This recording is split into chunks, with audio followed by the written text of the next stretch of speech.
Yo, what's going on, everybody? Welcome back to another video on Bobo. Inside of this video, I have you guys the best PVE build for Jujutsu Infinite. If you guys end up enjoying the video, like and subscribe. My current goal is 60,000 subscribers. If we can get that, I would greatly appreciate it. Once when I do it, 55k subs, I'll be doing a massive giveaway inside of my Discord. I'll be giving away a domain chart and some other stuff. But yeah, pretty much that's it. Without further ado, let's get right into the build. Alright, so the very first thing is innates, because that's probably the number one question a lot of people are asking right now is what are the best innates for PvE? Now, this is what I'm personally using. I'm using Affinity and Star Rage, but another really good one is going to be Volcano. Volcano is probably like top 2 when it comes to PvE innates. Now, PvP, it's obviously not good, but PvE, it is honestly insane. But yeah, I personally only use Infinity and Star Rage. This is just what I personally like to use. It does a lot of damage. They're both very good, and I just like these two. But as far as the best ones, Infinity, Star Rage, Volcano, yeah, pretty much those three are like the best ones. I believe Utah's decent too. But yeah, as far as the best moves, right, with these moves, these are what I personally use. Blue, red, those ones just do a lot of damage, and blue's really good for grouping them up. Then I use Asteroid for some long range. Then I use Hollow Purple just for a bunch of damage. And then I use Jupiter and Terra because those ones have charge ups, and I have the Celestial Opera domain expansion, which those ones give these ones the charges, which is very good for me. And then my maximum is Total Collapse. Now, I will say, the best maximum for PvE is by far going to be Utah's. Utah's is by far the best one for PvE. Maximum Total Collapse ain't really that good. It can be, but you also damage yourself. So that's why it's not really that insane, because you do damage yourself as well. So you can only really use it if you're playing with other people, because you're basically like, you're going to die yourself, right? And then as far as domain expansions, any of them work. I personally like this one because it does give charges to my Star Rage abilities, and it does give every single person a 10% damage. Like, they take 10% more damage inside the domain. That's why I really like that one. But yeah, as far as techniques, innates, that's what I personally like, right? Then we have stats. Obviously, you're going full into technique. You're going full into technique no matter what. You need barrier mastery so your domain lasts 30% long or 30 seconds longer. You absolutely need this. And then the technique damage is also just really insane. Chanting isn't really, I personally don't use it. I don't even know what it does, I'm not gonna lie, but I do think it is pretty decent. It kind of just wastes one of your black flashes. That's why I don't personally use it, but I do believe it's like okay. But yeah, you're going to need barrier mastery. Then for strength, this is what I personally do. Now, you don't need these two moves right here. You don't need those two moves at all. You could use those two moves into something else if you really wanted to. But I would go to strength 4. Then health. This is how far I go into health, right? My last video, I was saying to go all the way for burst RCT, but then I realized health doesn't give you any health. You guys can see I literally have 9,300 HP right now, and I'm only at health 2.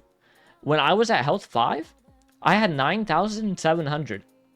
It was a difference of 500 HP for so many stat points. It's just not worth it, in my own opinion. You could go to armor sacrifice if you really wanted to, because that's basically like another life. That's up to you.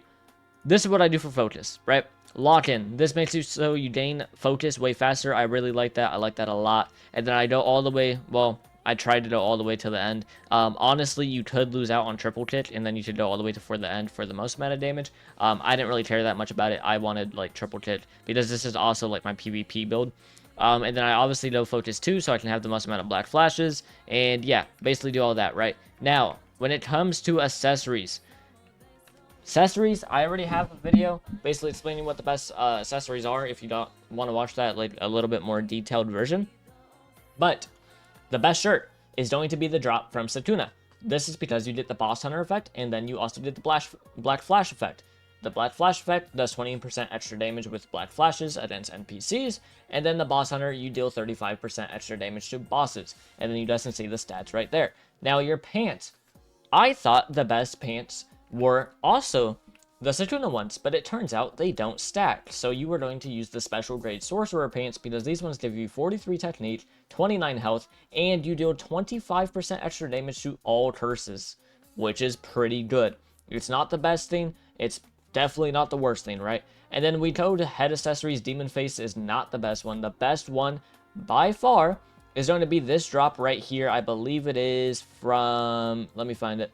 This one, Detention Center. The Eyes of Insight is going to be the best PvE drop for you guys because it gives you 100 technique, right? But what it also does is gives you focus gain by 2.5x. So if you pair that, it might be willpower. I don't know which one it is. You guys can check inside the trailer. It might be insight or it might be willpower. I honestly don't know. Whatever the blue one is, right?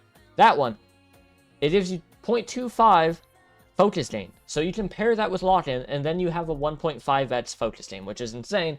And it gives you 100 into technique. So your damage is going to be literally insane. That one is amazing. Then we move on to our outerwear. Now, outerwear, there is a few options. The one that I would personally recommend is going to be the Volcano one because it does give the best stats. And then as far as rings though, I would also recommend the Volcano one. I just believe these two are like kind of the best ones. You guys can see how close I am to crafting this right now. But yeah, that's basically going to be the best accessories. So for your headpiece, you're going to want the one that gives you more focus gain and 100 technique. Your outerwear, I would personally recommend the JoJo one. To get it, you just do the JoJo boss and get lucky, or you can just do the JoJo boss until you get 100 things to craft it. And then for your shirt, I recommend you do the dynamic robe, which is a Sakuna drop. Special grade pants, you get these for free right when you hit special grade. And then molten ring is going to be the best one. You guys can see the stats right there. It doesn't have an effect though, but it does have the best stats by far. And that is basically going to be the best PvE build inside of the whole game right now. Now, could you make it slightly better? Probably. But this is going to be my own PvE build. A lot of people were asking what my PvE build is and things like that. If you guys really want me to do a PvP build, I could do that too. But I'm not going to lie. I will probably barely PvP in this game because it is low-key terrible. But yeah, real quick, I'll just show you guys how it performs against a nightmare. What boss do I want to do? I'll do... Honestly, because the best method is Finger Bearer. The best method for domains and things like that is Finger Bearer. So I guess I'll just do a Nightmare Finger Bearer. But yeah, it's a very insane build. Very insane. I believe I can kill Finger Bearer in probably like 30 seconds. We'll see. We'll see how long it actually takes. But yeah, no, it's a very strong build. Highly what I recommend. Even the stat points is what I recommend too. I used to think going full into health was insane. But it's only like an HP difference of like 500. So you guys can see I spawn in. And by the time the boss spawned, okay. Boss spawned at 22 seconds. So we'll take off 22 seconds off the final time. And we'll see how long it actually takes just to kill the boss by doing moves and things like that. So boom, drop on him. I didn't do buffs either. So keep in mind, this is no buffs. Boom. Boom. Boom. Okay, he canceled my move. I don't like when he does this. Boom. Asteroid. Unfortunately, I wasted my moves. I won't lie. Okay, was not expecting that. This was actually like my slowest run I've ever done, which is not good. But you guys can see, it's still like insanely fast. Even though this is like one of my slowest runs I've genuinely ever recorded. Like, it's still like under a minute. I don't know why it took this long. So it's because I messed up. But you guys can see, it's literally still like under a minute. It's literally insane how much damage you do. Oh, shit. Well, that's not good. Why am I selling so bad on this one? Whatever. Doesn't really matter. You guys can see how much damage I'm doing, though. And that's without buffs. I would have already, like, been killed him with buffs. Black Flash. Alright, there you guys can see. It was still, like, genuinely a minute and, like, 10 seconds. But you can easily kill this boss in, like, 30 seconds, 45 seconds. If I put on buffs and did things like that, make sure whenever you are playing PvE, you do buffs. But yeah, that was just to show you guys real quick. But yeah, best PvE build. I know that there is some builds, and also keep in mind, that spot limits your level to 200. That's why my damage wasn't that crazy. When I'm doing a Satuna boss, my Black Flash just hit for like 2k, and everything else is higher. But yeah, that boss does limit your stats to 200, and I low-key forgot that. But yeah, that's basically it for this video. You guys saw the build. You guys can copy the build if you want. Also, leave down your builds, you know, what you're using, what Innate you're using, what you guys think the best PvE builds are, and everything like that. But yeah, I'll see you guys in the next video. Peace.